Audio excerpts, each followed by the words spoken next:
Good afternoon or good morning, wherever you may be. Thanks for joining us today for our traditional pay-per-view call with Tony Khan this week to discuss Double or Nothing coming this Sunday at T-Mobile Arena in Las Vegas, Nevada. So just a few quick housekeeping matters in the interest of time and to give everyone an opportunity to ask as many questions as possible. We're going to ask again that you refrain from asking two-parted questions. So try to keep them to one-parted questions. And let's try to keep the questions as best as possible focused on the upcoming Double or Nothing show. And as Robin mentioned, it bears repeating, please make sure your phone is unmuted. So with that, let's get it over to Tony for some opening thoughts, and then we're going to open the lines for your questions. Tony. Hey, thank you very much, Jim. I really appreciate everybody joining us today for the all-media call. Thank you, everybody who covers pro wrestling, in particular AEW. We really appreciate you and would not have had the success we've had to date without all of you. So with that, I'd love to hear your questions, and I'll try to answer as many as I can. And just really grateful to you all being here today. Thank you very much. All right. Thanks, Tony. So we're going to start today with Connor Casey from Comic Book, and Brandon Thurston from WrestleNomics will follow Connor. Connor, you're up. Hey, Tony, thanks for taking the time today. Quick question for you regarding the AEW Collision announcement. There have been a lot of rumors and speculation. Wanted to get your take on it. Is there a plan for a brand split between Dynamite and Collision with your current roster? Well, I haven't given lengthy explanations yet for what I'm planning regarding the future of the roster and how people will be allocated across Dynamite and Collision and our other shows. And it's a great question. I think certainly I could see why wrestling fans all over the world would be interested in that and curious about that. And I think that's frankly by design, that we want to build that curiosity in and get people wondering exactly what you're asking. What's the future of the AEW roster, and what does this all mean going forward after Double or Nothing? So it's really good questions, and it's something we're going to be excited to follow up on. Thank you, Tony. Thanks, Connor. Brandon Thurston from WrestleNomics is up next, and we're going to follow Brandon with John Pollock from Post Wrestling. Brandon. Hi, Tony. Thanks again. So we know now that Collision is a new show. Is there any news that you can tell us about the future of Dynamite and Rampage? Have those been renewed for a new deal with WBD beyond the term that the current deal ends in 2023 or 2024? That's another great question. The scope of the deal as it is, the length is the same, and I don't want to get too deep into those conversations, but I would say the length of the term is the same. And this is an addition to what we'd already put together. And everybody was really excited about the success of AEW on TV at TBS and TNT. And they reached out to us and gave us this great opportunity. I think it spoke highly of AEW that this show and the idea to give AEW more programming goes all the way to the top to Mr. Zaslav, who is one of the most powerful and intelligent people in all of media on this entire planet. And he likes what we're doing with AEW on TBS and TNT, and it was literally his idea for there to be more AEW on TNT, and I'm very grateful for that. And I think we're going to do our best to make sure Collision is a great show and also maintaining great show with Rampage and also trying to take Dynamite to new heights. And that's a great challenge for us we're really looking forward to. Thank you, Brandon. John Pollock from Post Wrestling is next. I'm going to follow John with a write-in from Taya Valkyrie from Women's Wrestling Talk. John. That's impressive that Taya is both asking questions and competing on the pay-per-view. Very exciting. All right, and with that, next question.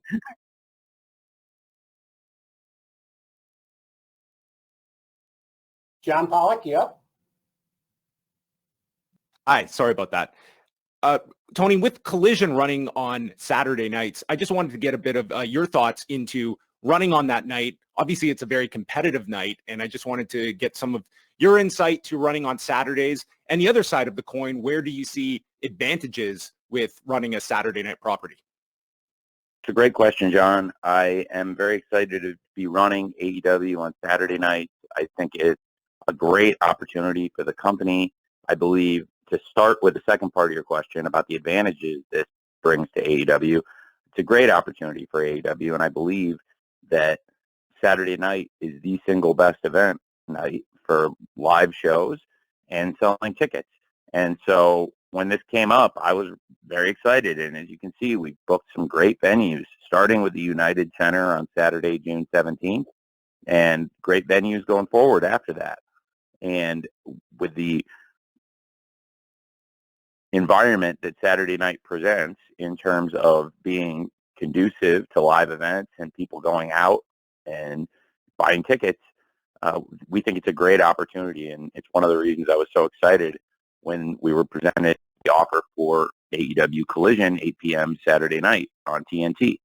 I think there are a lot of great wrestlers and there are great wrestling shows right now. And I think bringing Collision out, we need to do something to make it special and a destination show that people are really going to watch. And I believe we have plans to do that. And there'll be more revealed in the coming weeks. But I know there was a lot of great fanfare and excitement about last night's big announcement that the AEW Collision premiere would take place at the United Center in Chicago. And I think that's the start of rolling out more information and getting people excited about what I expect to be a really great event in Chicago on June 17th.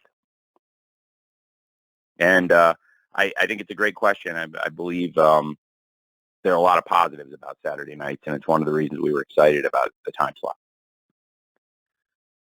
Thank you, Tony. And now apologies to Nikki Bushi from Women's Wrestling Talk. I'm operating the dashboard here and got some names transposed. So Nikki, not Taya, asked the following question. Since joining AEW, how important is it to have someone like Taya, Valkyrie, on the roster, which has so much history in the world of, or who has so much history in the world of wrestling? It's a great question. Taya Valkyrie is very experienced, great wrestler. She's been tremendous in the locker room and backstage and is a great wrestler in the ring for us, and so far has posed, I think, the toughest challenge to Jade Cargill in the TBS championship yet. The gloves are off, the cuffs are off, the restrictions are off at Double or Nothing this weekend, and her finish, the Road to Valhalla, which is also known as the Jaded, will be allowed in the match. There won't be any Mark Sterling legal tricks this time, and I think it'll be a great match, and I'm excited for Taya to step up. And certainly this will be, for Jade, a milestone match potentially, but also I think one of the toughest opponents Jade's ever faced, and it's a big rematch, and it should be a great match on Double or Nothing this Sunday on pay-per-view. Okay. Thank you, Nikki. So next up is going to be Sean Ross Sapp from Fightful, and Sean will be followed by Chris Mueller from Bleacher Report. Sean, yep. Yeah, thank you so much. Tony, you had mentioned in the past that you don't like going against NFL games. How will that change with Collision? Because NFL runs Saturdays, sometimes in the winter. And how will that affect pay-per-views during football season? Will they be on Sundays, or will they go back to Saturdays? And then, do you have a plan in order for that? It's a great question, and it's something we are talking about. I generally am not in the business of trying to compete with the NFL. Once you get to December, as you see, the college football schedule opens up, and then there's more NFL on the Saturdays, and that generally starts around mid-December. I actually worked to leverage that a little bit last year. I did an experiment running a Ring of Honor pay-per-view on that first Saturday where there is very limited college football schedule with only the Army-Navy game and no NFL. Once NFL starts in December, it's obviously that much more competitive of a landscape on Saturday TV. So that was definitely one of the considerations, but it's not like we're competing, 18 weeks out of the season with the NFL. I think generally across the 18-week schedule, You see that most of the games take place on Sundays or Mondays when we are not running events head-to-head, and it's definitely something to consider as we get into that latter part of the season. The NFL is truly the toughest competition in the world, and that'll be as tough a head-to-head matchup as you get. And we've had tough head-to-head battles before, going up against the World Series or big playoff games in basketball, but I think this would be the toughest thing we've ever gone against with the NFL. So I'm not necessarily looking forward to it, but it'll be interesting, and can definitely say that AEW is very much on the radar of the top NFL executives. They've definitely taken notice of AEW and the ratings we're getting and the media attention we're getting. And I expect they'll have another reason to look at what we're doing and be very complimentary of how AEW is growing. Thank you, Sean. Okay, as promised, Chris Mueller from Bleacher Report is next. We're going to follow Chris with a write-in from Ella J, a wrestling gal. Chris? Hey, Tony. I saw some reports circulating that Jamie Hayter might be injured. I was just wondering if you could give us an update on her condition and status for the pay-per-view. Well, Jamie Hayter is injured, and we've been addressing that on TV for several weeks. The culprit we focused on has been Tony Storm injuring Jamie in that tag match several weeks ago, and since then, Jamie has not been competing, and we've referenced it several times in recent weeks on television that Jamie is injured. And she was not cleared to compete last week in a match, and if she was able to wrestle, believe me, I would have loved it, because she's a great wrestler, and she is our world champion, and it was something I wanted to have. I thought last week was one of our strongest shows, and I really liked the Dynamite episode last week, and I would have loved to have Jamie Hayter on it. I think it's one of the only things that could have made it an even better show. And she is injured, and she's ready to compete. She's very tough, and she has said she's willing to get in and fight. And I think that shows what a great fighting champion she is. But that is true, and it's not anything we've hidden away from. We've talked about Jamie being injured a lot in recent weeks. So, now people are reporting it, but I think it's not anything we tried to hide. Thanks, Chris. Thank you, Chris. We're going to have a write-in here now from Ella J, from a wrestling gal, and Amy Nemedy from Wrestle Joy will follow. Tony, here's Ella's question. Sabu made his surprise debut last night on Dynamite and will be a special guest enforcer at Double or Nothing. Will this be a one-off appearance, or are there plans to include him in programming beyond Double or Nothing? I think it would likely be a one-off appearance. A lot of fans were excited to see Sabu.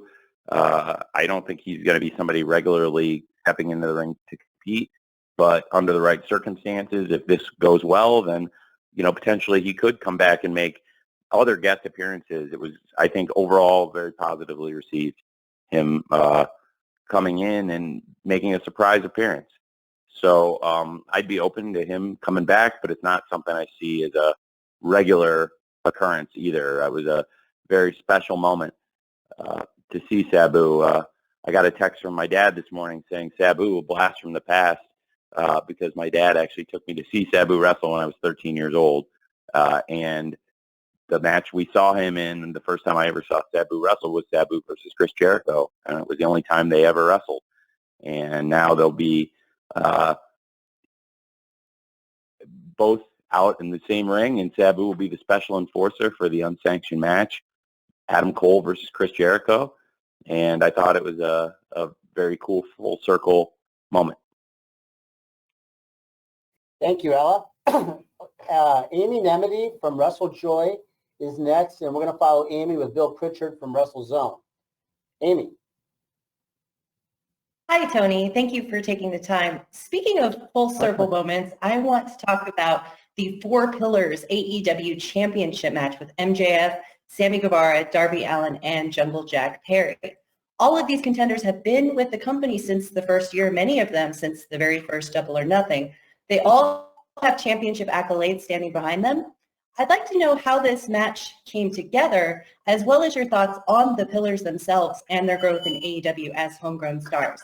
Thank you. Well, it's a great question. I think we were looking for a top contender and somebody who would be a great opponent for MJF, and in doing so, we found three great opponents, and three people we really like. They've all been great stars here, like you said, essentially from the beginning, from the first year and really the first summer that we launched. And I think Jungle Boy, Sammy Guevara, Darby Allin, and MJF all represent the future of AEW. And I think really when you look at the match on paper, it sounds like a great wrestling match, but it means so much to the company, I think, to have four of our really, really, truly homegrown stars, people that had not made a huge international impression yet on television, but people we believe that with that TV time, each of them would grow and get to that spot. And I think each of them had their own backers and people that thought they were going to do very well, but they've all, each of the four, been people in the plans of the company since the first year. And I think there are different people you could give a lot of credit to along the way for helping these guys get into these positions, to people that have mentored them, helped them along the way, each of them.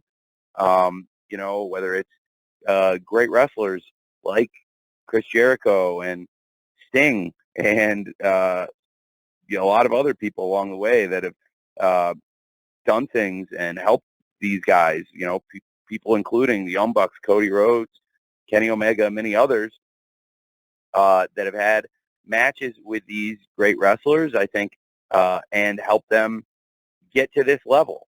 Some of them have been in big pay-per-view main event matches before. For others, this is the biggest stage they've been in some ways. I think to Darby, I mean, he was on one of the main matches on All Out a couple of years ago, wrestling CM Punk in a match that I think was one of the big draws on the show.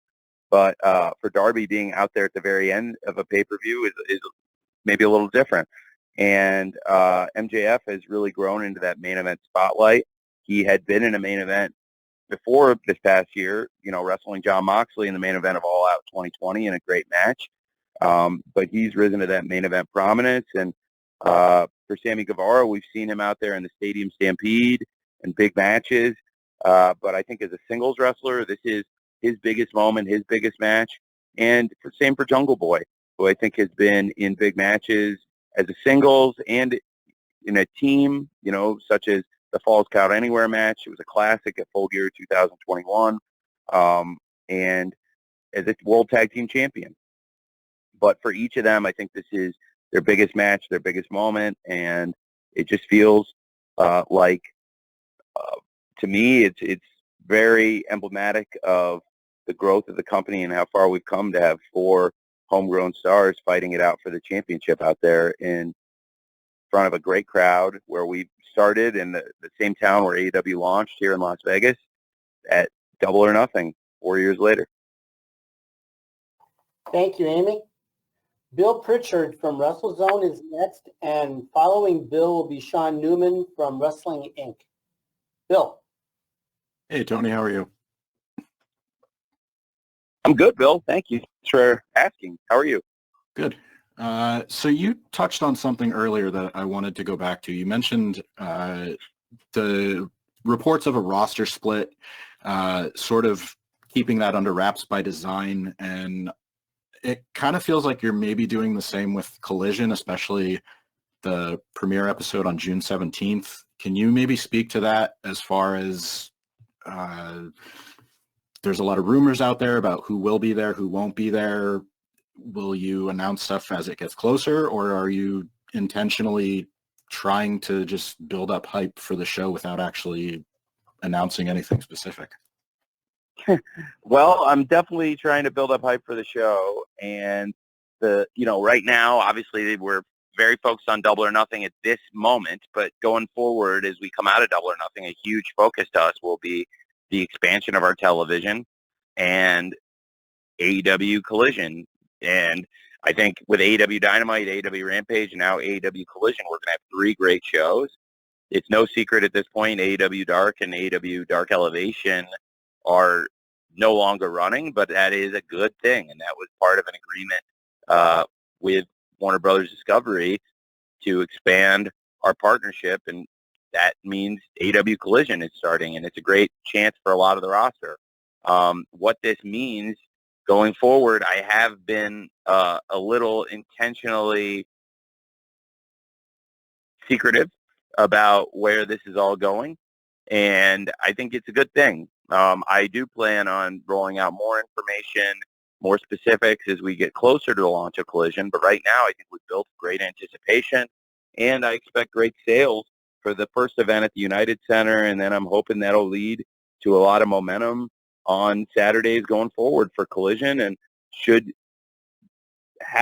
be that I think it should be the case that having more of a TV presence and another 2-hour wrestling show, in addition to Dynamite now with Dynamite and Collision, along with that great 1-hour slot for Rampage.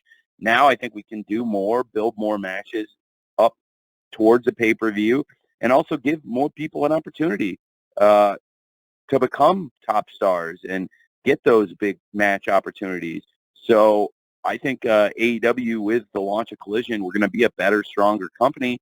And as far as who's going to be on Collision, who's wrestling who, what's going to happen, and how this is all going to work, as we get closer to it, I will reveal more information. I think it makes sense to focus on Double or Nothing and to build to that great event this Sunday. But I think it's also really exciting for AEW that people want to know where this is all going and what's going to happen going forward. Appreciate it, Bill. Sean Newman from Wrestling Inc. is next, and Sean will be followed by Dominic D'Angelo from Ad Free Shows. Sean. Hey, Tony. Thanks for taking the call. NXT Battleground is also this Sunday night, and I know that obviously, WWE and AEW have had a little bit of an unspoken or sometimes spoken rivalry with each other at times. Do you feel like that is building up a little bit more now with the pay-per-views going head-to-head, or is that feeling creeping up at all in the locker room or backstage? Fair question. I think it's been that feeling from day one since we launched the TV show. And it actually probably changed a little bit on April 14th, 2021. And now with this, it feels like the old days in some ways. I'm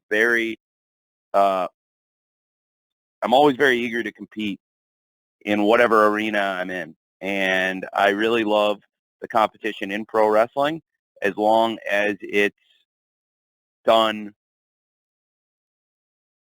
with some ethical standards. And people running events at similar times, I don't know if that's necessarily unethical. I don't have a big problem with it.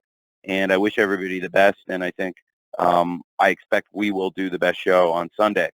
And I think there will be a big audience for AEW Double or Nothing. But certainly that spirit of competition is something that we've dealt with from the launch of AEW, and I have never really had any problem with it as long as it's, an ethical competition. And I don't always think it has been coming from the other side. Thank you, Sean. Dominic D'Angelo from Ad Free Shows is next, and Dominic will be followed by Kevin McElvaney from Pro Wrestling Illustrated. Dominic. Hey, Tony, thanks for taking the call. Congratulations on all the news with Collision as well as Wembley and all that stuff. Really, really good stuff. I'll be in Vegas this weekend for Double or Nothing. Looking forward to it. I do have a question regarding kind of the creative expansion of AEW as it goes. Curious to get your thoughts about, initially you said you're still obviously head booker and all that stuff, but has there been thought to kind of delegating some of the workload a little bit with these new shows debuting and a lot of storytelling aspects gets across as you move forward and grow the company further? Well, I will be the head booker going forward, as I have been for several years, and I think that with the expansion of AEW television, it means getting more great voices in the room, and I have a lot of great voices in the room, and I could probably use more. And, we've had some new people come in that are helping, and I'm trying to build a bigger team and get more voices and more ideas. And then, the more different viewpoints and the more great thinkers that we have together, and we have some really great thinkers that have come into the room recently, I think it helps a lot. We already had a really good team and a bunch of really strong people helping us put the shows together every week. It's a great group of people, and has been for a long time with, QT and Sanjay, Pat Buck, Jerry Lynn, Dean Malenko, and a number of other great coaches that come in and contribute ideas to the matches and the stories. Madison Rain, Sarah Stocks come in recently and done a great job. BJ Whitmer does a great job every week. And a number of other people have come in and stepped up in those roles recently. Will Washington joined the office and is great with ideas and is another good person to have on the team. I've been leaning on Brian Danielson a lot more recently, and I really like Brian Danielson. I think he can only continue to contribute more and more and more. He's one of the smartest people I've ever met, and I really respect him. So there's a number of people that have great ideas, and I want to try and utilize as much of their thought process as I can. And at the end of the day, I have to decide what goes in the shows and, what ideas we will do and won't do. And I like that. I like the team we have. I like talking to them, and I can't do every idea. And even before when we had a smaller team, I couldn't do every idea. Now there's more ideas and there's more TV time. So in some ways I can do more of the stuff and more ideas and utilize more different viewpoints. And on the other hand, if you bring more people in, then sometimes it's more ideas that you need to put to the side too. But overall, I'm just trying to find the right group and, get the best of the best from this great team we have. And I think, we'll only continue to get better there. Thank you very much, Dominic. Kevin McElvaney from Pro Wrestling Illustrated is next. Kevin will be followed by Nigel Chambers from Big Gold Belt Media. Kevin. Hi, Tony. Thanks for taking the time today. So Thank you. Yeah. So I have a question about Willow Nightingale and competition she might, have coming up, because she has this new championship she won last weekend. There's clips shown on Dynamite. Of course, last night she defeated Mercedes Moné, and is the first New Japan Strong Women's Champion. One thing that's being talked about a little less, the first round she defeated a great wrestler by the name of Momo Kogo from Stardom. Forbidden Doors coming up. Is there any chance we have a Stardom presence on that card, whether that's against Willow or anybody else? I do think there's a good possibility. I was talking to Rocky Romero from New Japan Pro Wrestling, and we talked to Geto, and, the New Japan has that great business relationship with Stardom, and I do think it's something we could potentially do. We have such a great roster right now, and I only want to do things that can make it better and expand it. And certainly I think the Stardom wrestlers are some of the top in the world, and they could definitely help us and be great additions. And I'm also sensitive to the length of the shows, trying to keep all the pay-per-views under 4 hours whenever possible. Thankfully, there's not going to be an NBA playoff Game 7 this year, so I don't need to do any of the tricks I used last year to lengthen the show that, frankly, whether anyone liked them or not, they worked. And the show did a huge buy rate, and it was the biggest number of late buys at that point we had ever done. And I did attribute some of it to having a great lineup of matches still to come later in the night after NBA Game 7 ended, because we had record buys late in the night that night. And, when the game ended, there were still 3 of the biggest matches on the card to come, and that was by design, but it meant doing a longer show than we've ever done. This year, I'm not going to have to do that. And in general, on pay-per-view shows, that's the only time we've ever done that out of about 16 shows we've done on pay-per-view. And I think, going forward, I guess that would be 17, including Forbidden Door shows now. And the more shows we do, I think I believe, we've built a great rapport with our fans. I think people have come to expect that our pay-per-view shows are going to be great and people will get their money's worth. At the last pay-per-view we did, AEW Revolution, I thought it was one of the best pay-per-views I've ever seen. And fan feedback has been similar. Most pay-per-views don't have a match as good as, say, the Bryan Danielson versus MJF's 60-minute Iron Man match, or the Jon Moxley versus Hangman Page Texas Death match, or the Elite versus House of Black match. And this pay-per-view had all three and a lot more too. And I think when you buy an AEW pay-per-view, you have high expectations, and that's a good thing that we built with our fans. And this pay-per-view, Double or Nothing, definitely has that. The next pay-per-view we'll do will be Forbidden Door, and as you said, there'll be a lot of great wrestlers, international stars, in particular from Japan, that I think could add to that show and make it a great show. So I am considering a lot of ideas, and one of the most challenging things for me, please believe me, is trying to fit all the great ideas in 4 hours. And even if we don't necessarily always do a perfect job, I do think we generally get a lot of great action in 4 hours, and all of our pay-per-views tend to be very, very good, and many of them tend to be great. And I expect the Forbidden Door show will be very, very great. Last year we had a great experience working with New Japan, and I think we can do it again this year. So as far as the Stardom involvement, that's not 100% in my hands or up to me, but I think they would be a great participant, absolutely. Thank you, Kevin. Niger Chambers from Big Gold Belt Media is next, followed by Steve Fall from 10 Count. Niger. Evening, Tony. You mentioned earlier about great venues, and for a fact, you have held events in some of the best. And with Double or Nothing, your annual event, you've made a home in Las Vegas.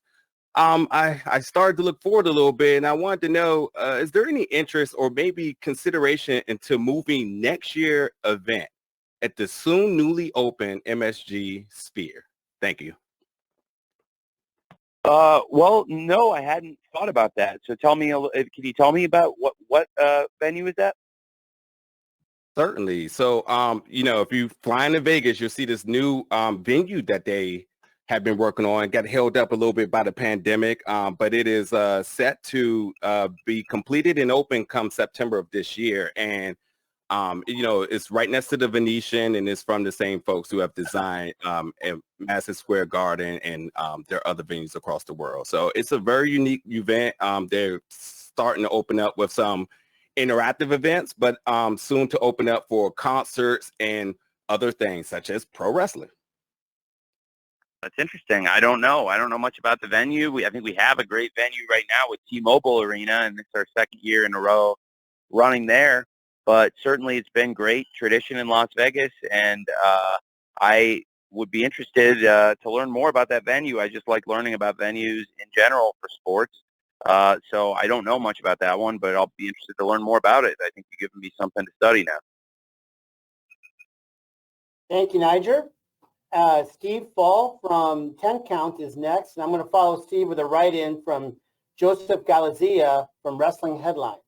Steve.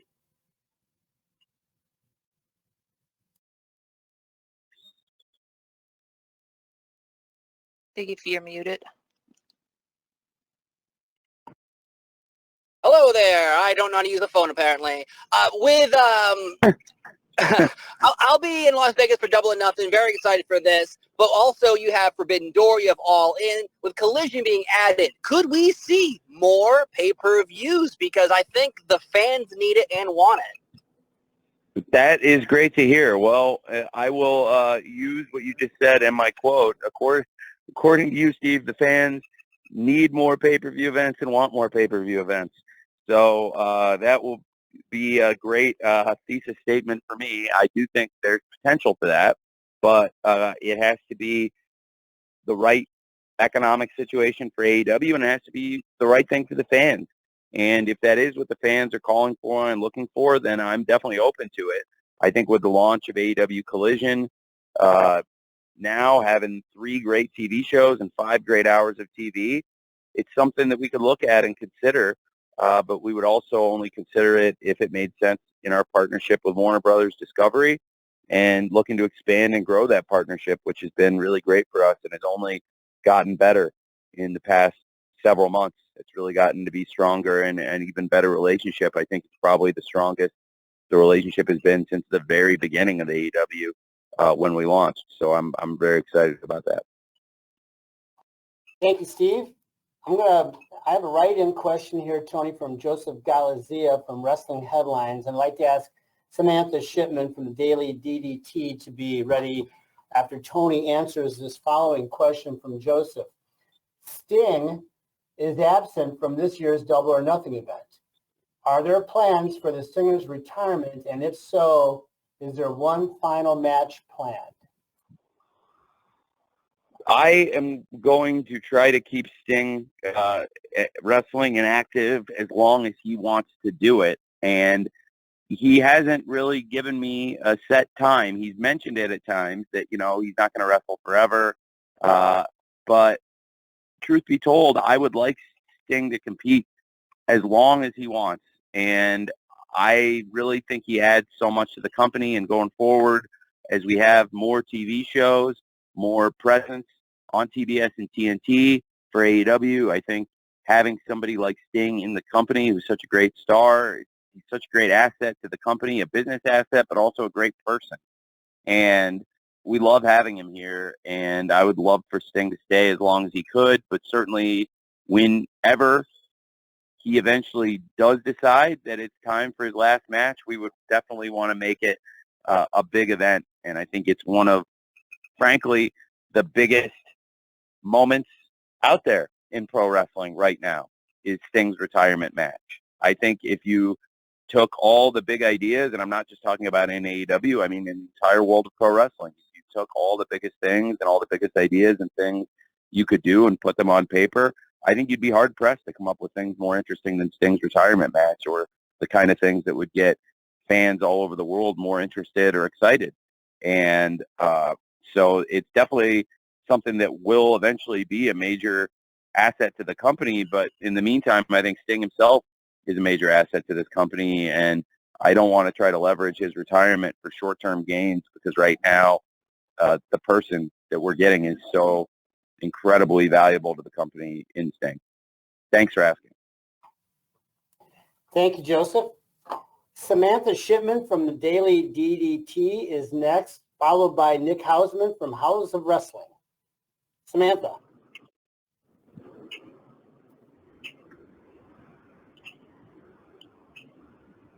Hello? Can you hear me? We can. Okay, good. Hi, Tony. How are you? Good. I'm doing great. Very well. Thanks for asking. How are you? Doing good, thank you. I have a question. I know you're trying to keep some stuff about Collision close to the vest, which I completely understand, but after hearing Veda Scott doing some stuff with like the New Japan Strong, and she did Resurgence this weekend, have you considered adding a woman to the broadcast booth for commentary, especially for Collision? And has a broadcast team been decided for Collision? I have certainly considered using different commentators, including women at different times. Veda Scott has done a good job for us in the past on AEW. I think she does a great job, and there are a number of commentators I've considered in addition to her. I think the team on Ring of Honor right now is doing an excellent job, and would also be good for AEW, potentially if they got the call-up in Ian and Caprice. I really enjoy working with Kevin Kelly, and there's some other names that would surprise you and some that would not surprise you. And I think Veda's a great commentator, and could potentially at some point be part of a good broadcast team in either Ring of Honor or AEW or anywhere she chooses to apply her trade. And has done some good stuff with New Japan, I know, and she's an excellent announcer. Thank you very much, Samantha. Next up is Nick Hausman from House of Wrestling, followed by John Alba from Fight. Nick.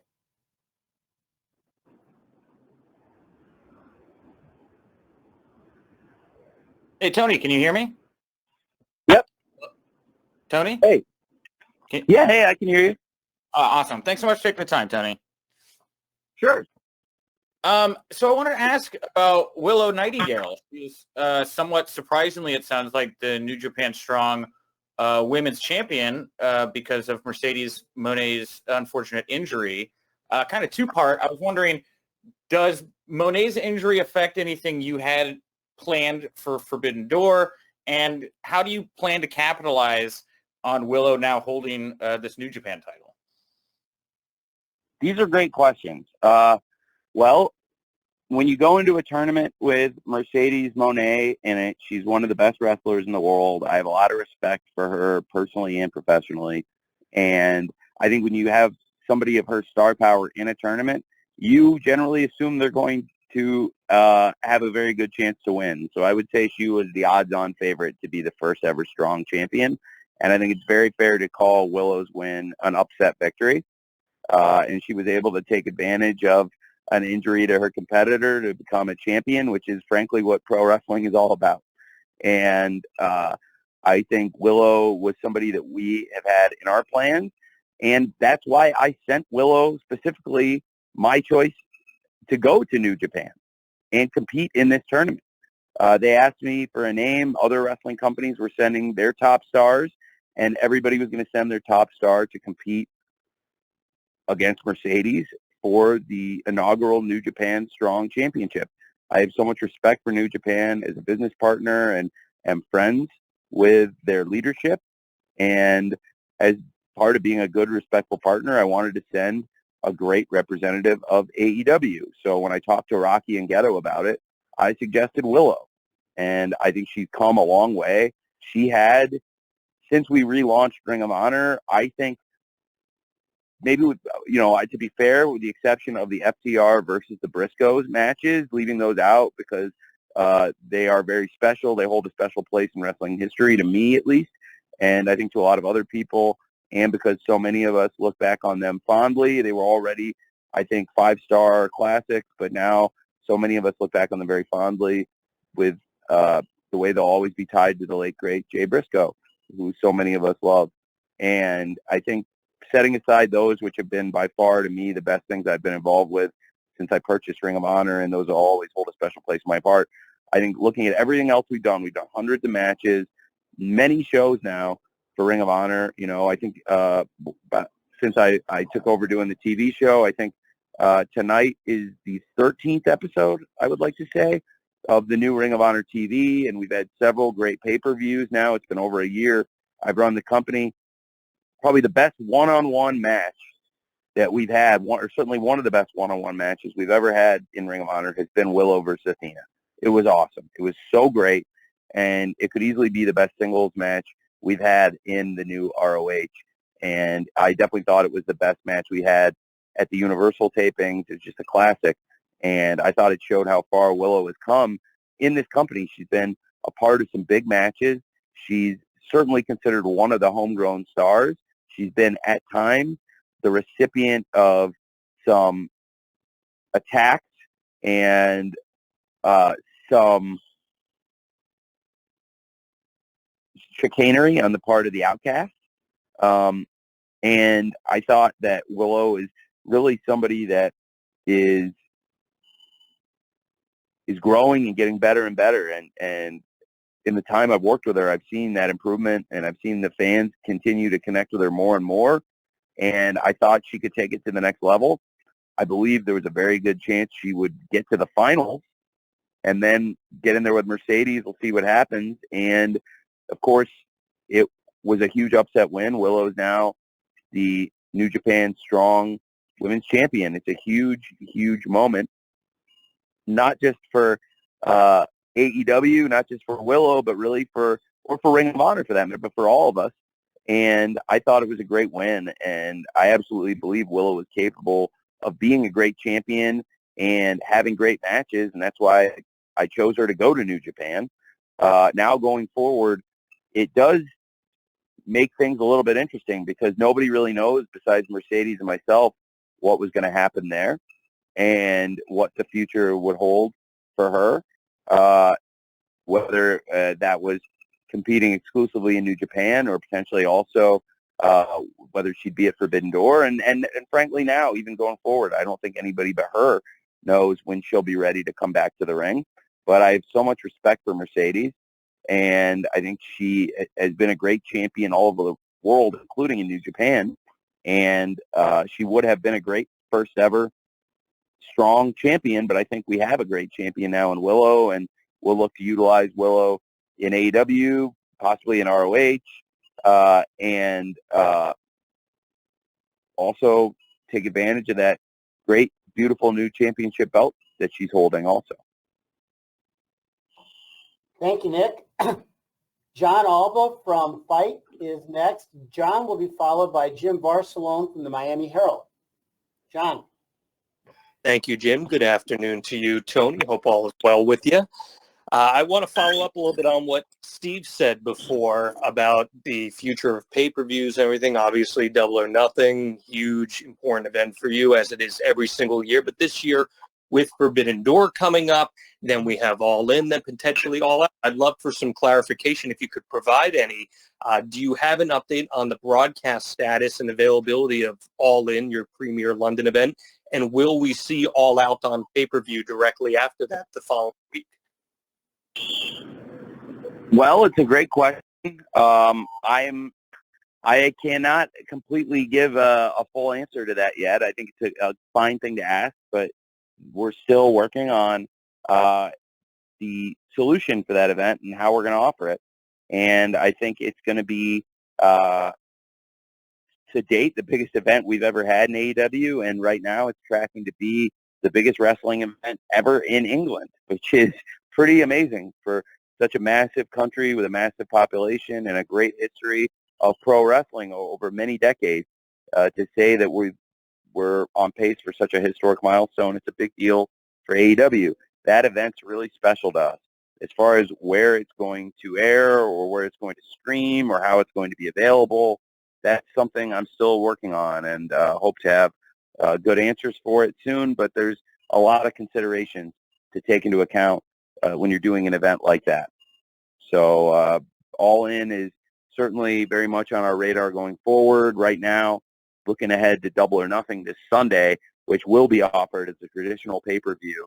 And we've got great pre-buys already. There's a lot of interest in the event. It's tracking very well so far, but most of the buys come in that day of the show. So I believe there's great interest in the event. There's great interest in the championship matches, Anarchy in the Arena, Adam Cole versus Chris Jericho, these personal rivalries, and should make for a great pay-per-view. And then as far as how the events are streamed or aired or both going forward, that's something, we'll continue having good conversations about. Thank you, John. Jim Barcelone from the Miami Herald is next.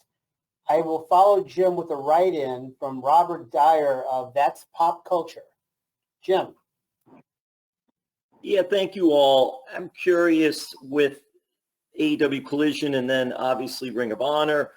We have had AEW Dark and AEW Dark Elevation, and that was a great place to showcase some indie talent who did get signed. And I'm just curious, Tony, if the plan is still to have those shows or to come up with something else, or right now it's just everything is too full and you got Collision and Ring of Honor that are going all in right now, that is something put on the side, or what are the thoughts there? Thank you. Well, it's a great question, Jim. Going forward, AEW Dark and AEW Elevation, at least for the immediate and semi-long-term future, are not running right now, and it's part of an agreement we have with Warner Brothers Discovery now that I can talk a little bit more about now that AEW Collision has been announced, and everyone knows Collision is coming to Saturday nights, 2 hours. And as a trade, we are not running Dark and Elevation, but it's a great opportunity, in my opinion, for fans to watch AEW's top stars on TV and get more of the stars on TV, and also for Ring of Honor to grow, for a lot of that top indie talent to come through Ring of Honor, and even some of the top stars in AEW are making appearances in Ring of Honor. And we've seen top champions, some of the best wrestlers in the world hold titles in Ring of Honor right now. When you look at the lineup of champions in ROH with Claudio Castagnoli, Samoa Joe, Athena, Katsuyori Shibata, and the Lucha Bros, along with Brian Cage and the Gates of Agony. It's a really strong lineup of champions. Some of the best wrestlers in the world hold titles in ROH right now. So it's definitely not a feeder promotion. It's definitely its own great company that stands on its own 2 feet with over 21 years of history, and some of the best wrestlers in the world have competed there. But it's also not the same thing as AEW. It's not 5 hours of TV. It's a different company, and I believe it's a great opportunity for a lot of indie wrestlers to come in and make their showing. I'm doing an episode of the show tonight of Ring of Honor that's effectively almost like, since it's Double or Nothing week, it's like a preview of a pay-per-view.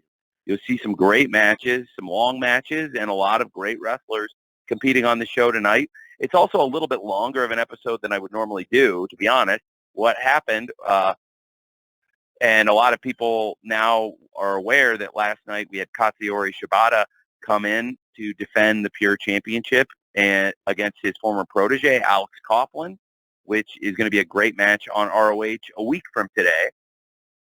And for the timing of some of the people coming in, particularly Shibata, whose schedule, I want to maintain for the company. I want to be able to give him an opportunity to be a fighting champion, and also work around a schedule that allows him to take care of his body and get ready for these defenses, as long as he can continue to hold the championship, which is great for us when you have a great champion like Shibata-san.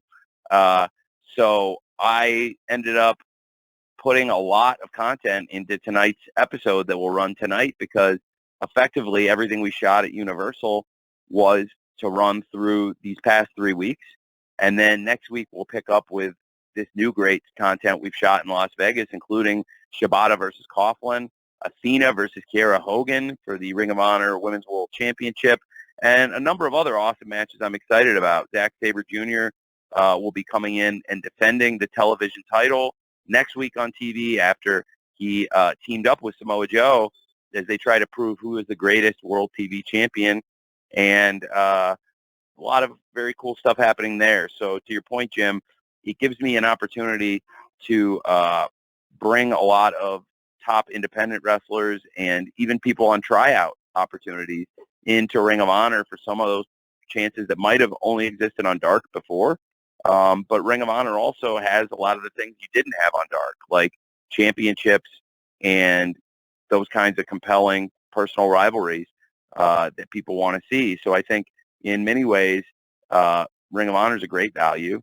And as we go into one of the biggest weekends for AEW with Double or Nothing, I think it's a really exciting time to look at the roster from starting it from the top, with a lot of the top names competing this Sunday on pay-per-view, and then a lot of other people getting featured on TV and streaming on ROH, and trying to build a new ecosystem without Dark and Elevation. Thank you very much, Jim. We're going to get close to wrapping it up here. So we're going to finish with 2 write-ins, Tony. The first one will come from Robert Dyer of That's Pop Culture. Then I'm going to follow Robert, after you answer Robert's question, with a write-in from Andrew Spores from rushonrock.com. So first, let's go with Robert Dyer. Is Double or Nothing likely to be the last time we see the Hardy Party together as a team, so that Jeff and Matt can start a run for the Tag Team Championship? Well, I'm not sure about that. It's a fair question. I'm standing out here on the balcony in Las Vegas. They have a beautiful balcony, and I'm going to go inside now because it sounds like they're going to do some landscaping. So hopefully this is better for everybody. I'm not sure about that. It's a great question. I think we'll have a little bit more of an update on Rampage about what's next for the Hardys and what to expect on the buy-in with them. But we filmed some great content for that last night, and certainly I'm excited about having Jeff back in AEW. I think it's great for him to be here. And, as I've said, the only way Jeff could return to AEW and the only path for him to get his job, to keep his job, is for Jeff to maintain his sobriety and continue what he's been doing, and he's done a great job with that. And that's why I was excited to welcome Jeff back in AEW with open arms. And I think it's great for Jeff and Matt for them to be together and have that support system. And they're one of the most popular teams of all time. And I really believe that the fans in AEW love Matt and Jeff and want to see them compete for a long time to come. It's a great question as far as whether their future lies in tag team wrestling or trio wrestling. I think we'll get a little bit more of an update on that on Rampage tomorrow. And then I also am looking forward to, at the pay-per-view, seeing the Hardys out there. I believe they're going to be competing on the buy-in, and should be a great time for the fans, and great for them to get back out there wrestling in front of the fans after Jeff made his return in the Firm Deletion match, which is, more of a cinematic presentation. I think for the fans in Las Vegas, they'll be excited to see Matt and Jeff in the ring live. Fantastic. Thank you, Robert, for that question. Thank you, Tony. And one more from Andrew Spores from RushOnRock.com. Andrew asks, how important are Double or Nothing and Forbidden Door in trying to make an impression on and getting the UK and European fans even more excited and pumped up heading into All In later on this summer? It's a great question. I think we want to do great shows and have these great events, and it's important for them to stand on their own. I think I don't want to look forward past this Sunday. I think this Sunday is a really important show, and when we get through this, we'll have a better idea of what the future landscape is going to hold for AEW and what to expect going into Forbidden Door and the new landscape of television with Dynamite, Rampage, and Collision coming June 17th. Collision, the timing of the debut, no coincidence. It's coming and starting up 2 weeks before we go into the build to Forbidden Door. We've got AEW Forbidden Door launching really effectively the night after the second episode of Collision is that pay-per-view. So, you can expect really exciting things culminating going into Forbidden Door, and then should be a great summer of AEW leading into All In. But I just want to keep that momentum going. I expect we can have a really good show this Sunday with Double or Nothing, and then keep that rolling into launching Collision and Forbidden Door, and then we have some other exciting plans for this summer, and I'm really looking forward to some of the big events we have. And certainly there's no event bigger, there's no attendance or presentation or anything else for us that's ever going to be able to top what we're doing at Wembley Stadium. But I do think we can keep it going week to week to week and build off it, and then use that to continue to build. So I think it really all starts with Sunday, and it's very fitting because that's where it all started for us, is Double or Nothing. So it's great to be back here where it all began, literally, in Las Vegas. Fantastic. Tony, do you have any final thoughts before we close? Yeah, I really excited for this pay-per-view. Thank you for giving me an opportunity to just open and talk, Jim. I really am very appreciative of all the people in the media who joined the call today, and also everybody following along. I think it's going to be a great pay-per-view show on Sunday. I really believe that.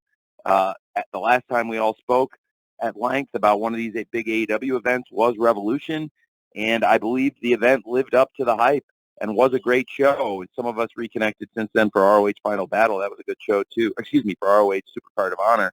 That was a really great show too.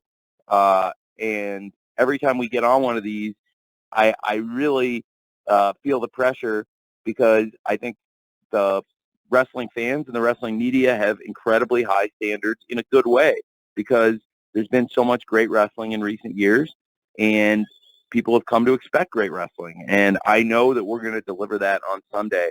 So if you're looking to have your appetite filled or your thirst quenched for great pro wrestling, I think we can do that on Sunday at AEW Double or Nothing. Hopefully it'll be a great show.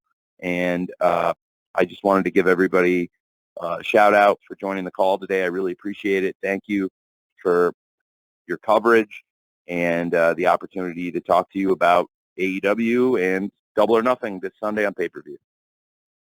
Fantastic. Thank you, Tony, and thanks, everyone. We're now at the end of our time, so per our tradition, we will be distributing an audio recording to all attendees shortly here. And also, per tradition, just as Tony said, 1,000 thanks to everybody for participating today, for all you do to cover and celebrate the wrestling industry, and in particular AEW. So again, thank you for being part of today's call. If you're going to be in Vegas on Sunday, we'll see you there. If not, we trust you'll tune in for what promises to be the best Double or Nothing yet. So again, appreciate you and have a great day. Bye-bye.